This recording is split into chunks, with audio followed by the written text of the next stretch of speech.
প্রবাসীরা উপকৃত হওয়ার মানে হচ্ছে দেশ উপকৃত হওয়া। তাদেরকে মূল্যায়ন করলে তারাও দেশকে সব কিছু উজাড় করে মূল্যায়ন করবে, এটাই স্বাভাবিক, এটা তাদের পাওনা। তো আমরা সেই অপেক্ষায় আছি। একটা স্টক মার্কেট আর একটা হচ্ছে ব্যাংকিং সেক্টর। স্টক মার্কেট একদম মাটির সাথে মিশে গেছে।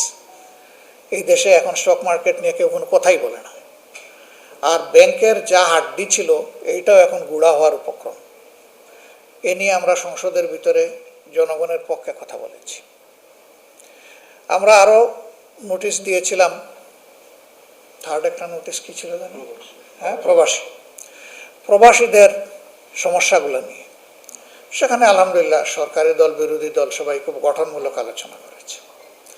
কিন্তু এটা যদি আলোচনায় সীমাবদ্ধ হয়ে যায়, যদি এক্সিকিউশনে না যায় সেখানকার বক্তব্যগুলো, তাহলে এ দিয়ে প্রবাসীদের কোনো সমস্যার সমাধান হবে না। আমরা সুনির্দিষ্টভাবে একটা টাস্কফোর্স, সংসদীয় টাস্কফোর্স গঠন করার প্রস্তাব দিয়েছি। এখন পর্যন্ত সরকারের পক্ষ থেকে তার কোনো প্রতিক্রিয়া বা সিদ্ধান্ত আমরা জানতে পারিনি।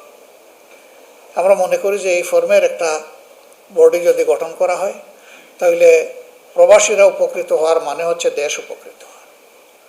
তাদেরকে মূল্যায়ন করলে তারাও দেশকে সব কিছু উজাড় করে মূল্যায়ন করবে, এটাই স্বাভাবিক, এটা তাদের পাওনা। তো আমরা সেই অপেক্ষায় আছি। আরেকটা নোটিশ আমরা দিয়েছিলাম, কিন্তু সেই নোটিশটা নিয়ে গড়িমসি করা হচ্ছে। সীমান্তে পুশিন এই সমস্যা। আমার নোটিশদাতাকে ডেকে নিয়ে বলা হয়েছে যে এটা সেন্সিটিভ ইস্যু, আপনি একটু উড্ড করেন। তিনি বলছেন আমি উড্ড করব না। সেন্সিটিভ ইস্যু বলেই তো আমি আলোচনা করতে চাই, দেশের স্বার্থে, স্বাধীনতা সার্বভৌমত্বের স্বার্থে। একবার নোটিশ দেওয়া হলো 14 তারিখ এটা আলোচনায় আসবে, নোটিশ আমরা পেয়ে গেলাম, তারপরে আবার এটা প্রত্যাহার করে এটা বাদ দিয়ে আবার ওই দিনের কার্যসূচি ঠিক করা হলো। তা আমরা চেষ্টা করছি জনস্বার্থে এখানে মুভ করার জন্য। ব্যক্তি কিংবা দলকে আমরা প্রাধান্য দেব না। এখানে দল আমাদের কাছে কোনো বিবেচ্য বিষয় না, ব্যক্তিও কোনো বিবেচ্য বিষয় না। আমাদের বিষয় হচ্ছে দেশ এবং দেশের জনগণ। এই দুইটা স্বার্থের বাইরে আমরা সংসদে 1 মিনিটও খরচ করতে চাই না। এবং আমরা এও বলেছি, পাঞ্জাবের জগতে একটি বিশ্বস্ত নাম শাবাব এথনিক ওয়্যার। সংসদীয় আচরণে আমরা অতীতে দেখেছি এইখানে অহেতুক কথাবার্তা বলে, আচার আচরণ করে জনগণের সম্পদ নষ্ট হয়। আপনারা জানেন প্রতি মিনিটের জন্য সংসদ চলাকালীন সময়ে 1,76,000 টাকা খরচ হয় প্রতি মিনিটে। অর্থাৎ এখন যেটা জুলাই টু জুন আছে, এটাকে যেন জানুয়ারি টু ডিসেম্বর করা হয়। দুনিয়ার বহু দেশে আছে, উন্নত দেশগুলোতেও আছে, আমাদের মতো ট্রপিক্যাল কান্ট্রিতেও আছে। তো আমাদের দেশে অসুবিধা কী? আমি একজনকে জিজ্ঞেস করেছিলাম সরকার পক্ষের যে এইটা বদলানোর মাঝে সমস্যাটা কী? বলে না, আমাদের দেশে মানুষ দান টান কাটে তো চৈত্র মাসে, তারপরে একটা মানে সেলিব্রেশনের মতো হয়। আমি বললাম সেলিব্রেশন তো হয় ওই মানুষের টাকার অপচয় করে যারা দান কাটে। তা আমরা কি এই অপচয় রোধ করতে পারি না? কই অতীতের ঐতিহ্য ভালো হলে তো সংরক্ষণ করব, কিন্তু ঐতিহ্যটা যদি খারাপ হয়, দেশ এবং জনগণের স্বার্থের বিপক্ষে হয়, তাইলে নতুন ঐতিহ্য তৈরি করার মধ্যে সমস্যাটা কোথায়? আমরা ইনশাল্লাহ এই বিষয়গুলো সামনে নিয়ে আসবো, আপনারা দোয়া করবেন।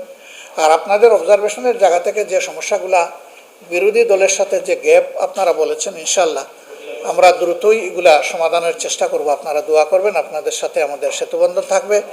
আমাদের পক্ষ থেকে মুখপাত্র কে হবে সেটা আপনারা জানবেন। কন্টাক্ট পয়েন্ট একাধিক আমরা দিয়ে দেব। একজনকে হয়তো মিস করলেন, আরেকজন যাতে মিস না হয় সেই জন্য এই ব্যবস্থাগুলো আমরা রাখবো ইনশাল্লাহ। আপনারা এসেছেন কষ্ট করে, বিশেষ করে আজকে ফাইটিং পজিশনে এসেছেন। রাস্তাঘাটের অবস্থা খুবই খারাপ, হয়তো কেউ কেউ হাঁপাইতে এসে এখানে ঢুকছেন, এও হইতে পারে। আমি আমার সহকর্মীদের কাউকে এরকম দেখতে পাচ্ছি, যারা এখানে এসে স্টার্ট করার কথা তারাও এসেছেন 40 মিনিট পরে। তো তাদেরই যখন এই অবস্থা, তখন বাকিদের যে কী অবস্থা এখান থেকে বোঝা যায়। অনেকটা টুনাটুনির গল্পের মতো, দাওয়াত দিয়ে নিজে যে দাওয়াত দিছে হেই আসতে পারেনি। তো আগামীতে আমরা আশা করব যে কমফোর্টেবল পরিবেশে ইনশাল্লাহ আমরা আবার বসতে পারবো, কথা বলবো মন খুলে। তো এখানে তো আমরা যারা আছি সবাই দেখতেই পাচ্ছেন।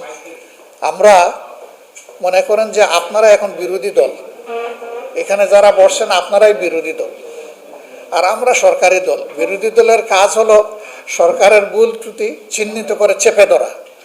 আপনারাও আশা করি যে কোনো হেসিটেশন ছাড়া আমাদেরকে চেপে ধরবেন, তাইলে কিন্তু আমরা লাভবান হব এবং এটাকে আমরা ওয়েলকাম করবো ইনশাআল্লাহ।